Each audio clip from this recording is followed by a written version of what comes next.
Wow, Edward! Ang ganda naman ng bahay mo. Oh, simula ngayon, Scarlett. Dito ka natitira, ha? Masanay ka na. Matanong ko lang, bakit pala gusto mo akong panagutan? Eh, di ba iniwan mo na ako? Scarlett, hindi naman talaga kita iniwan. Alam mong, kinailangan ko lang sumama ng matagal sa ibang bansa. Kasama yung mga magulang ko. Ang importante, nandito na ako, Scarlett. Bubuo na tayo ng pamilya. Ang sarap naman pakinggan nun.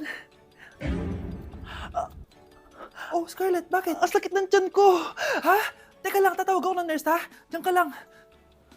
Edward. Buti na lang dumating ka, tita. Ako, Edward, salamat sa pera, ha? Makakasiguro kang kay Scarlett Lato mapupunta.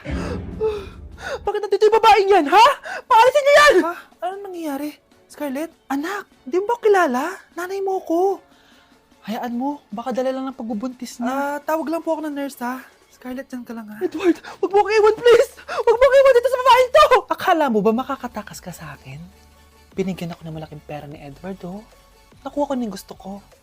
Ngayon, pwede ka na mawala. Nay, wag po, please. Scarlett, pigilan niyo babaeng yan! Brianna? Tita, anong ginagawa niyo kay Scarlett, ha? Wala. Ina-adjust ko lang yung unan niya. Napakasama mo, tita. Sariling anak mo, papatayin mo?